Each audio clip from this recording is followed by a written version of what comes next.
What's going on, everyone? Welcome back to the channel. Dots Gaming here, and today I'm bringing you guys a guide on how I got from complete noob account creation in Apex Legends, haven't played a shooter in 7 or 8 years, to diamond rank in the ranked playlist of Apex Legends in less than 2 months.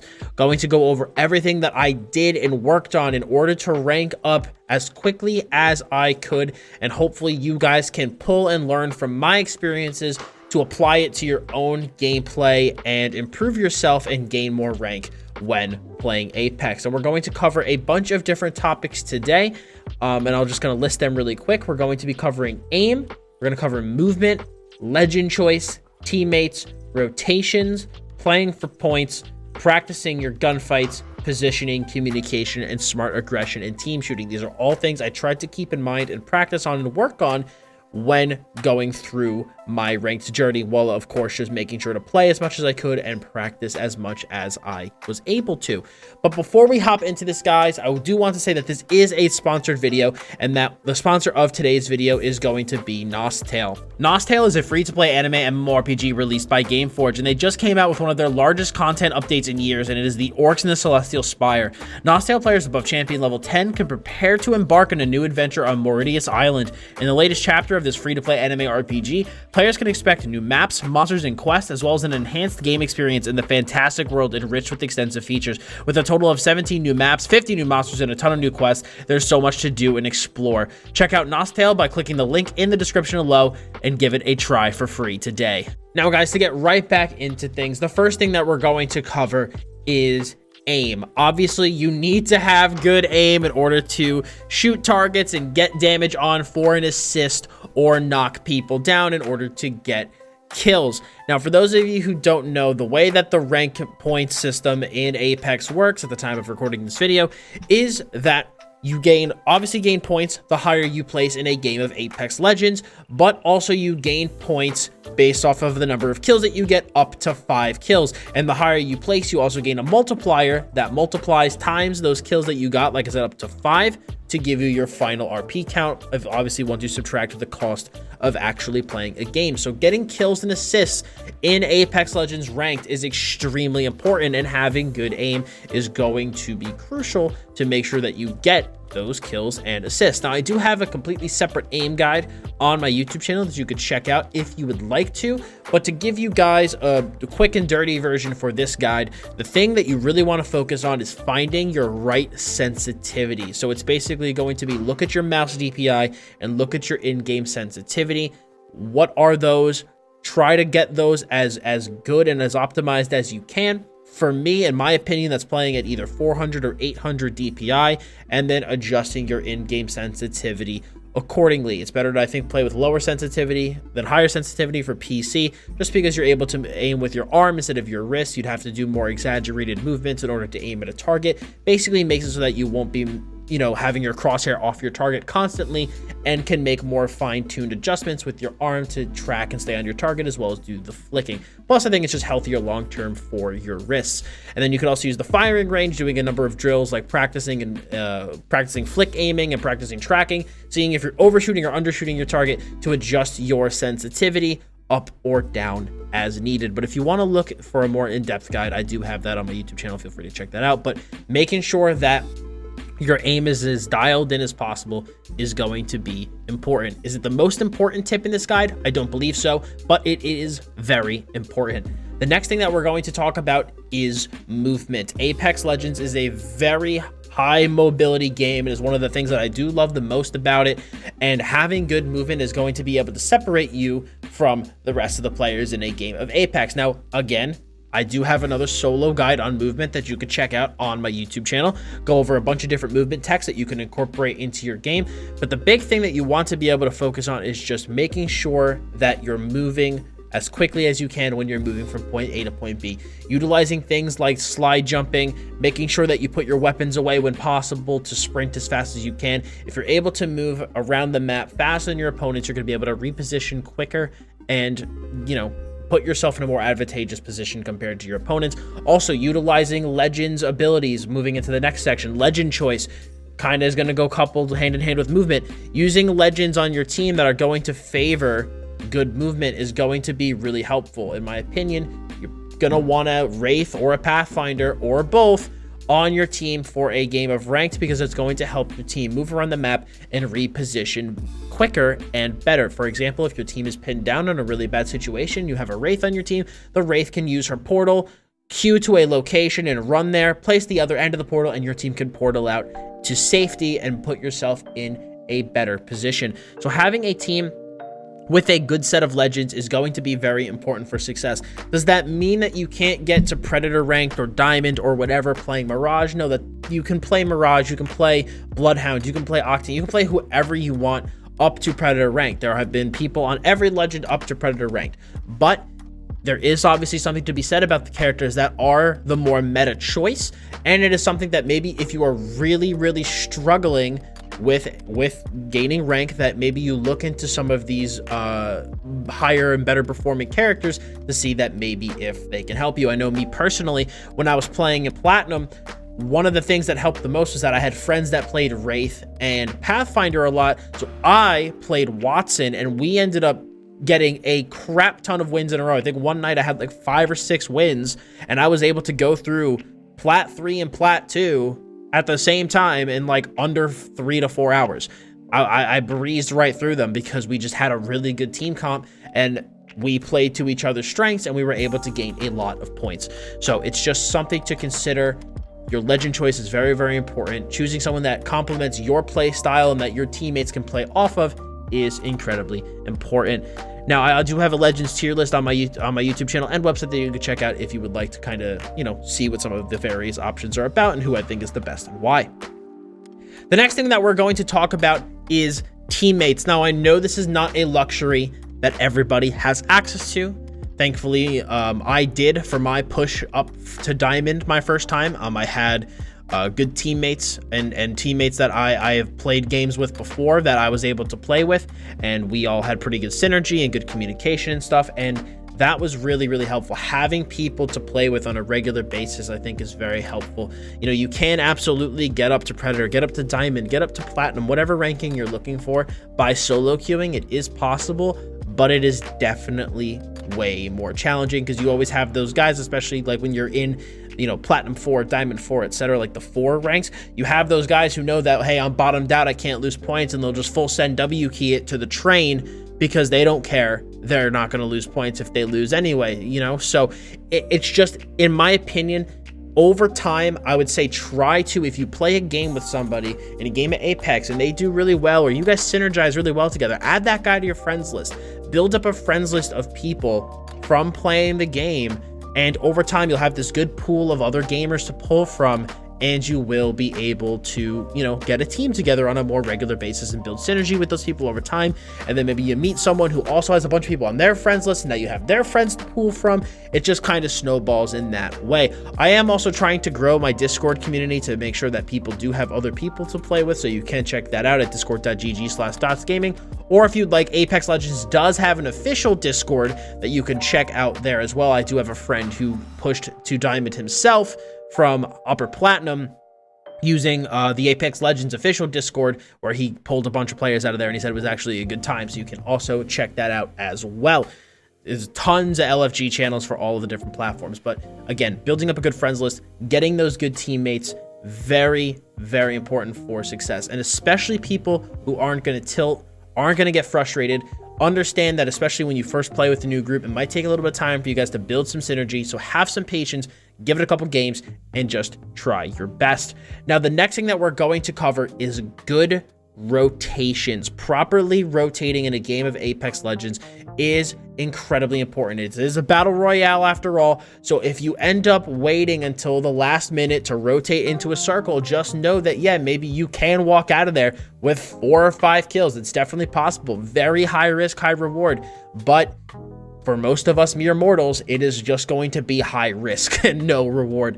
A lot of the games that I have found that I have won inside of ranked have been from properly rotating, where we get our kills early on, get our weapons, do what we need to do, and we try to rotate into the circle early, because we know that if we wait until the last minute, Every other team on the fat end of the circle is going to be waiting till the last minute. They're all going to be running it at the same time. There's going to be teams gatekeeping the inner part of the circle. So you want to try to move into the circle as early as you can through the safest path that you can, and just make sure that you rotate in as intelligently as possible. Again, if you play the edge of the circle, if you try to ride it in, I'm not saying you're going to get killed every time, but it does leave you at a higher risk of, you know, running into other teams that are also trying to go into the circle because they weren't paying attention to the timer, or being gate kept, especially if it's at a choke point, but other teams looking for free kills. So it is something to keep in mind. Good and intelligent rotations are really important. Now, the next tip that I have is playing for points. If you're looking for a high kill rate, you know, crazy montage games, you're better off playing pubs. For us normal people playing in ranked, we want to play for points. Now, for me, this comes out of getting into an early fight, or like an early to mid game fight, and then playing it safe until the end of the game. That is just the way that I personally have found success with gaining points. So like I said, take an early fight or two. You know, if there's another team that drops with us and we get 2 or 3 kills off of them, then in that case, we try to play as safe as we can till the end of the game and try to get as high a placement as we can, because we know if we're going into the end of the game with 2 or 3 kill points, you're gonna get the remaining 2 or 3 kill points that you need from that final fight for first place anyway, which will put you at max kill points, and then you'll get the max kill multiplier. You know, you can obviously try to go for these crazy high kill games, but just know that this is ranked. People are playing way more safely, way more conservatively, and you're leaving yourself, you know, in a vulnerable position if you take a crap ton of gunfights, especially if they're extended gunfights, because teams are playing way safer. So if they see you guys fighting, they might try in third party, and I'm going to kind of go over this a little bit later in the guide. So that is just the way I like to play. Early to mid game fight, get that, you know, 2 to 3 kill points, play safely till the end of the game. You'll get the rest of the kill points that you need in that final fight and get as many points as possible. Now, the next thing I do have is practicing your gunfights. Speaking of playing for points and getting those fights, you want to make sure that when you do take a fight with another team, that you win that gunfight. And the best way to just practice your gunfights is honestly to play pubs. On days where my aim is just atrocious, I'll usually take a break from ranked, play some pubs, reset myself, really work on my gunfights, making sure that I'm winning the trades that I'm taking, and then I'll hop back into ranked. And that is a really important thing, winning the trades that you're tanking. There's no need to, if you see some guy 300 meters away, to just shoot him, because it's not gonna do anything. At best case scenario, you'll down him. You're so far away from the other team, there's almost no chance of you following that kill up. So you're going to they're gonna res that guy. He's gonna heal back up. By the time you get them, you're gonna be in a worse position and you're just gonna get blasted. So take gunfights that you feel confident about, that you feel that you can win, and don't take unnecessary shots that are gonna put you and your team in a bad position, or just simply expose where you guys are.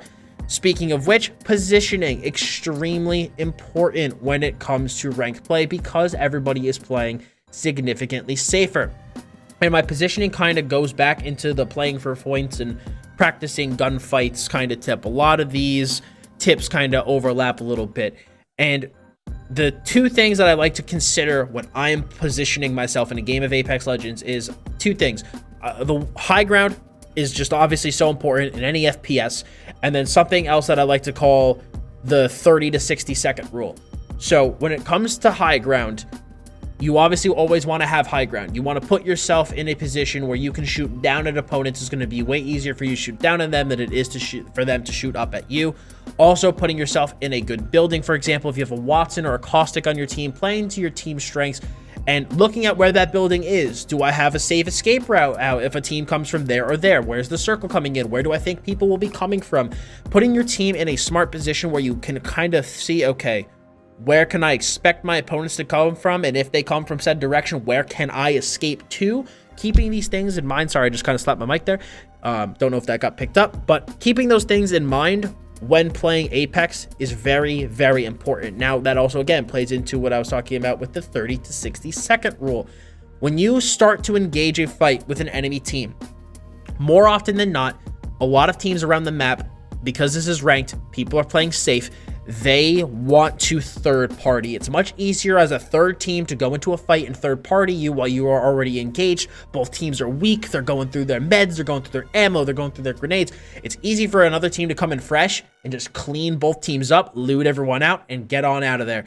So when you engage a fight with another team, you need to kind of keep a mental note in the back of your head that you have 30 to 60 seconds from the moment that you press the trigger before another team comes and tries to third party you. That is what I have noticed. The second that after 30 to 60 seconds of me engaging in a fight, people always come for that third party. So keep that in mind. Try to finish your gunfights in less than a minute, loot up and leave as fast as you can, because there will be teams coming in to try to cash in on you guys either being weak or already engaged. Now, the next thing that's is going to be on my list is smart aggression and team shooting. So smart aggression and team shooting kind of goes in with this 30 to 60 second thing. If you, for example, have a team that's approaching you and you go, okay, I have a clear shot with my longbow, and you take that longbow shot and you crack the person that you're shooting at, that is a clear sign for you and your team. If you have a good enough path to them, or for maybe you have like a pathfinder with a zip line, to play aggressively because you know a member of that team is incredibly weak, and push into them.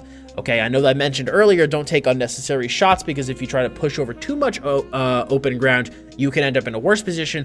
But if you have a pathfinder or a wraith, or if the distance between you and the enemy team is not that far, that's your time to push, because either someone on their team is really weak, or if you knock that person, you're going to be going in on a 2v3. So knowing when to play aggressive and when to go in, very crucial into capitalizing on the opportunities that you do have. Team shooting, again, very important. If you have all three members on your team, if you're in the middle of a gunfight and you see a bloodhound step out from behind the building, you know, and he is kind of revealing himself, Bloodhound is going to go down way quicker if all three of you guys look at him and shoot him at the same time than if one person on your team shoots him while the two of you start hucking grenades at someone that's behind a door and you want to bust the door down. You want to play as a team. You want to try to shoot the same target, because if you do, that person will die that much quicker. And the final thing that ties into team shooting is going to be communication. Communicating as a team and basically always kind of keeping your team up to date on what's going on, where you're at. Very, very important. It's always, in my opinion, better to over communicate than under communicate. There have been plenty of times where I'll play with somebody and they'll get down and they'll be like, oh man, this guy just downed me up here. And I go up thinking, okay, he said this guy, there's gonna be one dude. And I walk up there and get punched in the face by all three members of an enemy team. And then I'm like, what the heck happened there? You know? So it's better to always let people know as much information as you physically can. Go like, hey, I'm running low on this type of ammo. I need this type of med. I am looking for these attachments. How long do you have left on your ultimate? Where are we trying to go? It's always better to keep in constant communication with your team. You know, if you shoot a target, 58 blue on this guy, I hit 58 damage on this guy's blue armor, or I cracked the armor on this lifeline. The more information, the more you can communicate with your team, the more armed with knowledge the rest of your team will be, so that your teammates are more likely to make good decisions because you're feeding them with more information, which can play into their decision-making process. Whew, man, I just spat out a lot of information in 18 minutes and 30-ish seconds. Man, sorry if I talked a little bit fast there, guys, but I wanted to try to get as much information as I can crammed into a video that wasn't going to be overly long. But these are all the things that I kept in mind, I thought about, and I learned on my way from being a complete noob at Apex Legends, never playing an FPS really for the last like nearly decade, to becoming Diamond 4 in less than 2 months. These are the things that I have worked on and am still continually working on, because I have not perfected many of the things that I have put on this list. These are just things I know that I need to work on and that I am always trying to improve on, because I feel like they are the pillars of what makes a good player in this game. So guys, if you like this guide, if you learned something from it and found it helpful, I would appreciate if you smacked a like on it. If you have any questions about anything that I've said, leave a comment below, and I want to hear from you guys. What tips do you have for people looking to climb in ranked in Apex Legends. I would love to hear your guys' tips for the rest of the people watching this video in the comment section below. And to keep up with the rest of the Apex content here on the channel, please hit that sub button as well as hit the bell to keep notifications on. So thank you guys so much for stopping by today. Appreciate it very much. As always, I'm Dots Gaming, and I'll see y'all in the next one.